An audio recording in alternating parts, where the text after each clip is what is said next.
is there something in the Quran that says you will reap what you sow?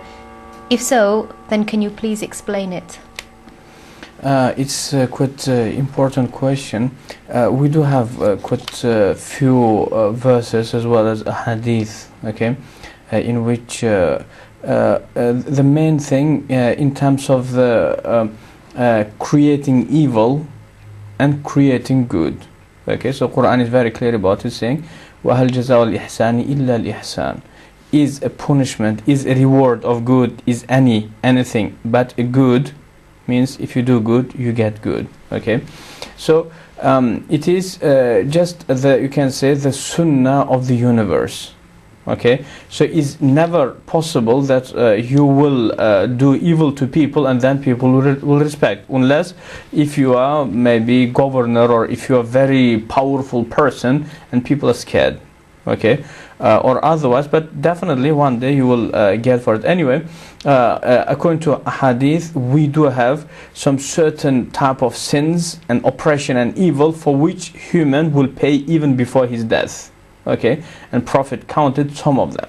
Okay, so the one which maybe right now I can remember is two of them in one hadith. One is oppression toward the people, and the second is disobedience to the parents. So them two evils, definitely before your death you will get paid for it, some of it, but the actual payment and punishment will be in the day of judgment. Okay, but it does not mean that because you oppress the people someone will be, it just as like a sunnah of the universe, you will get paid. Okay, so it is two, baghi and uquq. Baghi is oppression toward the people, and the second is uquq, disobedience to the parents. Even before your death you will get paid, yes. And does it also work for somebody who does positive things in life? Yes, indeed. If you remember, for example, Khidr alayhi salam and Musa alayhi salam, okay, them traveling, and Musa alayhi salam was learning from Khidr. If you remember, they went and they saw, they, for example, were in the boat, if you remember, okay, and Khidr alayhi salam just came and then destroyed, made a hole in the boat, okay, and then when Musa said, how come that you are destroying the boat? So then Khidr alayhi salam clarified, saying, because the owners of the boat are very good people, but poor. They are poor people and they are making money. This is their income.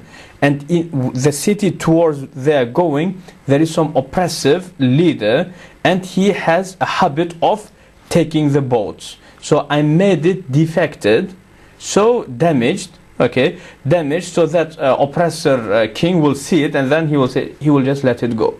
Means God paid for the good thing, okay, or and in the same story, Allah mentioned that Khidr alayhi salam with Musa, they were in some town and they found these ruins and there was some wall, it was about to fall down, okay, and then Khidr alayhi salam, he fixed that, and then Musa alayhi salam said, if you wanted you could get paid because they were hungry, okay.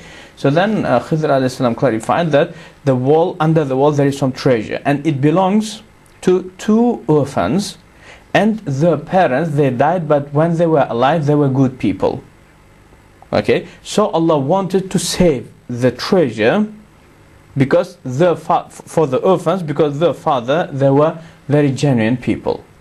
Means Allah is not possible that you will work hard perfectly and Allah will not pay you straight away. Okay, so anyway, so you will get good for your good behavior and you will get evil for your evil behavior, yes.